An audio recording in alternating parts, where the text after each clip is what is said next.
maanta waxaan raacaynaa doontan waxaan soo samayn doonaa vlog qurux badan oo ku saabsan magaalada Stavanger iyo dooxada Liisa.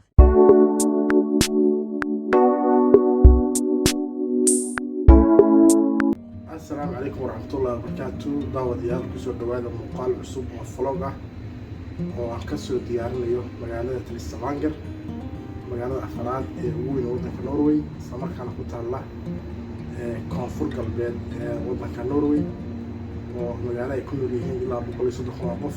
waxaan ka codsanaynaa inaad subscribe noo saartaan. hadda hore noogu saartaa waa macsan tahay, haddaa cusubtaana waxaan ku leenahay soo dhowow, subscribe noo saar waa macsan tahay. waxaan sii raacaynaa doonta yarta ama cruise-kan. wuxuu qaadaa ugu badnaan 120 qof, inkastoo hadda ay saaran yihiin dad yar sababo la xiriira xanuunka coronavirus-ka oo aad u sii fidayay muddooyinkii ugu dambeeyay, gaar ahaan waddanka Norway iyo wadamada kale ee reer Yurub iyo guud ahaan caalamka. magaaladan aan ka raacayno doonta waxaa la yiraahdaa Stavanger. dekedeedaan ka raacaynaa, meesha u soconana waxay noo jirtaa 1 saac iyo bar. magaalada tan waxaa lagu neenaasaa magaaladii olyada ama saliidda. sida ognahay, Norway waxay ka mid tahay wadamada dhoofiya shidaalka iyo saliidda kale ee la xiriirta shidaalka. sanadkii 1969 ayay soo saarteen shidaalkii ugu horreeyay. magaaladan iyo xeebaha ama badda u dhow waxaa ku yaala ceelasha ugu badan ee laga soo saaro shidaalka iyo saliidda kale. magaaladan waxaa ku nool dad fara badan oo Soomaali ah oo gaaraya 1000 qof. sidoo kale nawaaxigeeda dad badan iyo qoysas badan ayaa ku nool. biyahan aan hadda ku kor soconayno waxaa ku yaala tuuneelka ugu dheer caalamka oo hoos mara dhulka hoose ee badda, waxaana loo yaqaanaa Rifasta Tunnel.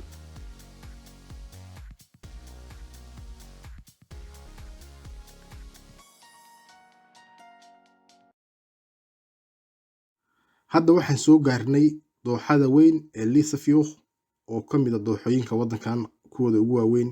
waxay ka kooban tahay 42 kilomitir oo dherer ah. biyaha gunta hoose ee biyaha waxay gaaraysaa 431 mitir. sidoo kale waxaa ku dhex yaala bridge weyn oo isku xira labada buurood aad aragtaan, waxaana loo yaqaanaa Liisa Bridge.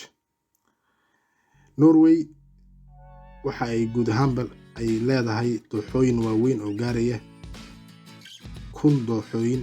tan ugu weyn waxaa la dhahaa Sognefjord.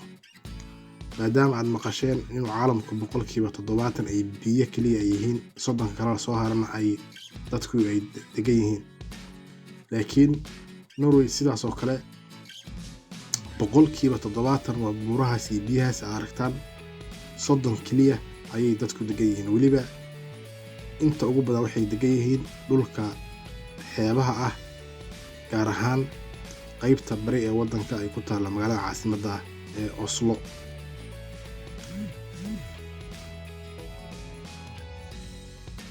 sidoo kale dooxadana waxaa ku yaala biyo dhaceenno waaweyn oo buuraha ay biyaha ka soo daataan ah, waana sabab ka mid ah sababta ay dadku u soo booqdaan. sidoo kale waxaan meesha ku yaala dhagaxa weyn ama buurta weyn ee caanka ah ee loo yaqaano Pitbil Rock ama Borgstulen, halkaas oo dhererkeedu gaarayo 604 mitir oo dherer ah. waxaana lagu sameeyaa inta badan meeshan filmaanta Hollywoodka. filimkii ugu dambeeyana uu ahaa 2018 filimkii Mission Impossible. waa meesha yarta fiiqa dheer aadka u dheer. waxaana meeshan soo booqda sanadkii dad gaaraya 300,000 oo qof. markii kor laga soo fiirsho qaabkan ayay u ekaanaysaa.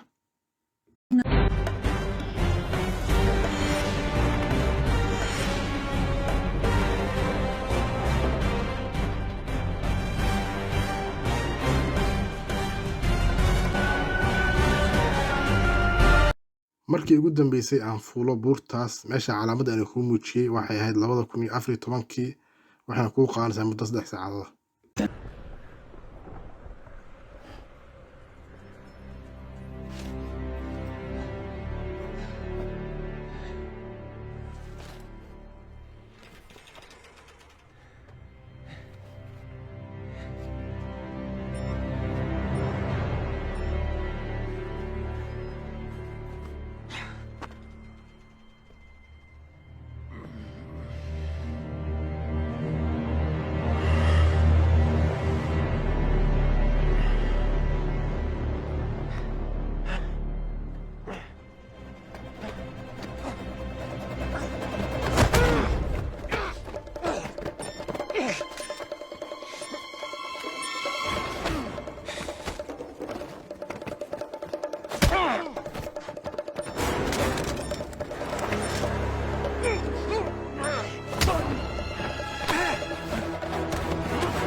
daawadayaal waxaan dib ugu noqonaynaa magaalada Stavanger oo ahayd meesha markii hore ka imaaday.